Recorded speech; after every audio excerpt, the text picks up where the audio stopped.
अगर आप भी लेना चाहते हैं देश दुनिया की तमाम जानकारी तो आज ही सब्सक्राइब करें हमारे चैनल को। साथ ही नीचे दिए बेल आइकन को जरूर दबाएं ताकि हर अपडेट आप तक पहुंच सके। नमस्कार, प्रभा साक्षी देख रहे हैं आप। आपके साथ मैं हूं अंकित सिंह। पश्चिम बंगाल और असम में दूसरे चरण के लिए मतदान खत्म हो गए हैं। पश्चिम बंगाल में 30 विधानसभा सीटों के लिए 191 उम्मीदवारों की किस्मत ईवीएम में बंद हो गई है। उम्मीदवारों में पश्चिम बंगाल की मुख्यमंत्री ममता बनर्जी और भाजपा उम्मीदवार शुभेंदु अधिकारी भी शामिल है, जो नंदीग्राम से ताल ठोक रहे हैं। बंगाल में दूसरे चरण के मतदान के दौरान हिंसा की कुछ छिटपुट घटनाओं और बूथ जाम करने के आरोपों से मतदान प्रक्रिया कुछ देर तक प्रभावित जरूर हुई। तृणमूल कांग्रेस और भाजपा सभी 30 सीटों पर चुनाव लड़ रही है, जबकि माकपा 15 सीटों पर चुनाव लड़ रही है और उसके सहयोगी दल कांग्रेस ने 13 तथा आईएसएफ ने 2 उम्मीदवार उतारे हैं। पश्चिम बंगाल में 294 विधानसभा सीटों के लिए चुनाव 8 चरणों में हो रहे हैं। मतगणना 2 मई को होगी। असम की बात करें तो असम में दूसरे चरण में 26 महिलाओं समेत 345 उम्मीदवारों की किस्मत का फैसला ईवीएम में बंद हो गया है। इस चरण में 5 मंत्री और निवर्तमान सदन के उपाध्यक्ष चुनाव लड़ रहे हैं। सत्तारूढ़ भाजपा 34 सीटों पर चुनाव लड़ रही है, जबकि उसकी सहयोगी असम गण परिषद 6 सीटों और यूनाइटेड पीपुल्स पार्टी लिबरल 3 सीटों पर चुनाव लड़ रही है। महाजोत यानी कि गठबंधन के तहत कांग्रेस 28 सीटों पर, एआईयूडीएफ 7 सीटों पर और बीपीएफ 4 सीटों पर चुनाव लड़ रही है। प्रधानमंत्री नरेंद्र मोदी ने कहा कि असम विधानसभा का चुनाव कांग्रेस के नेतृत्व वाले महागठबंधन के महाझोट और भाजपा के नेतृत्व वाले राष्ट्रीय जनतांत्रिक गठबंधन यानी कि एनडीए के महाविकास के बीच में है। उन्होंने दावा किया कि पहले चरण के मतदान से संकेत मिलता है कि राज्य ने विपक्षी गठबंधन को रेड कार्ड दिखाकर बाहर का रास्ता दिखा दिया है। यहां एक चुनावी रैली को संबोधित करते हुए उन्होंने कांग्रेस पर राज्य की जनता को क्षेत्र के हिसाब से बांटने का आरोप लगाया और कहा कि असम के निरंतर विकास के लिए डबल इंजन की सरकार जरूरी है। एनडीए सरकार यहां सबका साथ, सबका विकास, सबका विश्वास को आधार बनाकर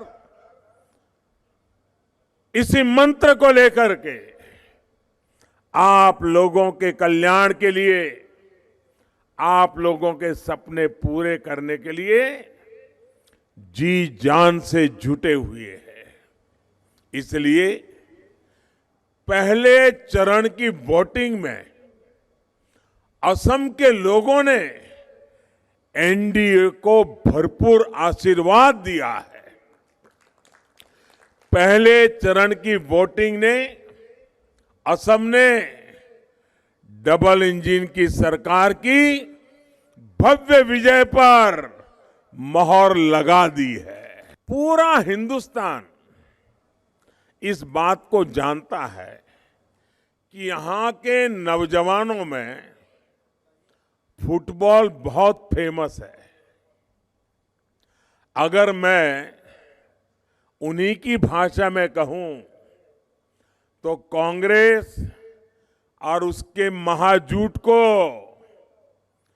यहां के लोगों ने फिर रेड कार्ड दिखा दिया गया है।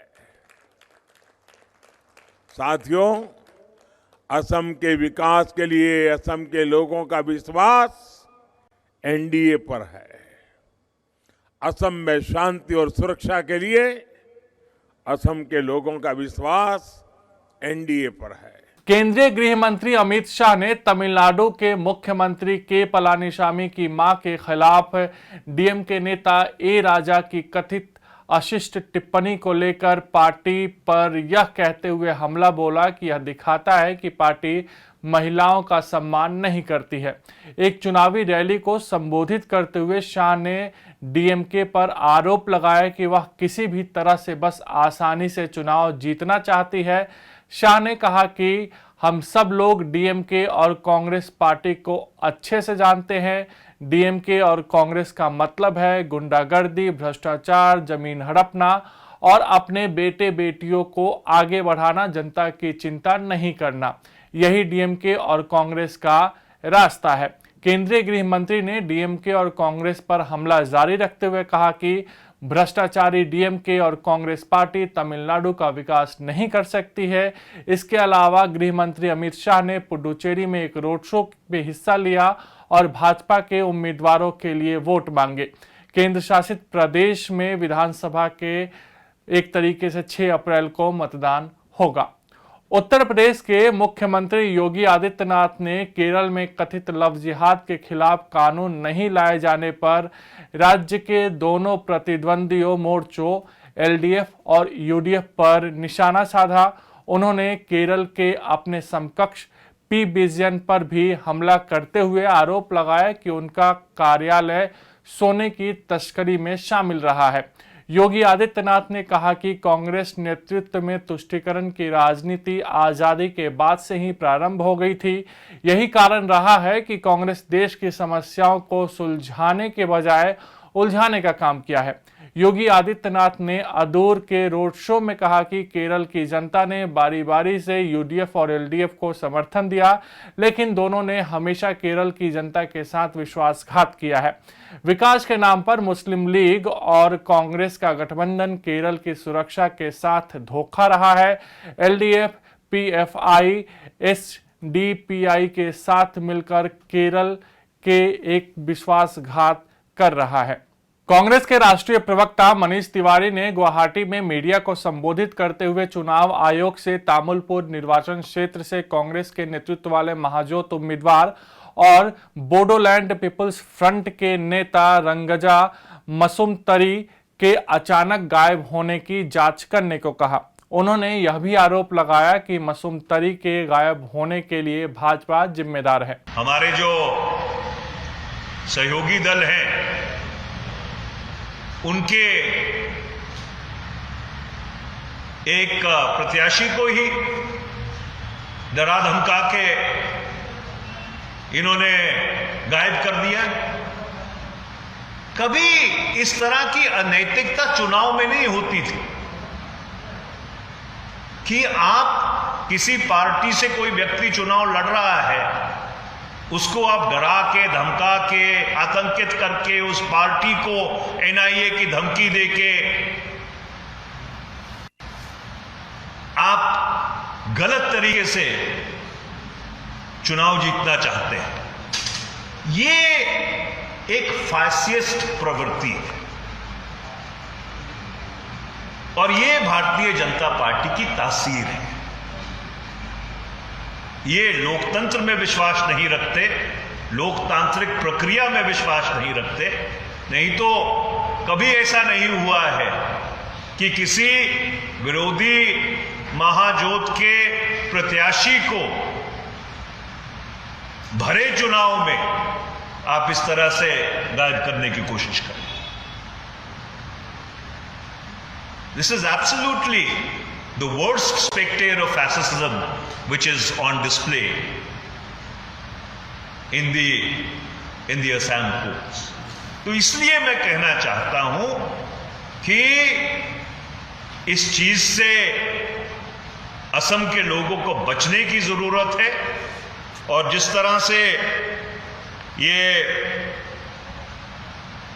तामुलपुर के जो प्रत्याशी हैं रंगजा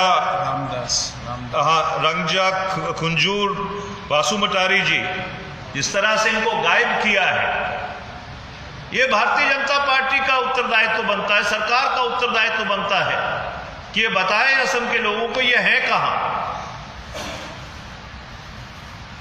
और क्या एल्योरमेंट्स देके या क्या धमकी देके आपने जो लोकतंत्र है उसके परकच्छे उड़ाने की कोशिश की। हम चुनाव आयोग से मांग करना चाहते हैं कि इसकी पूरी तरह से जांच होनी चाहिए कि भरे चुनाव में चुनाव आयोग के नाक तले इस तरह की वारदात कैसे हो रही है।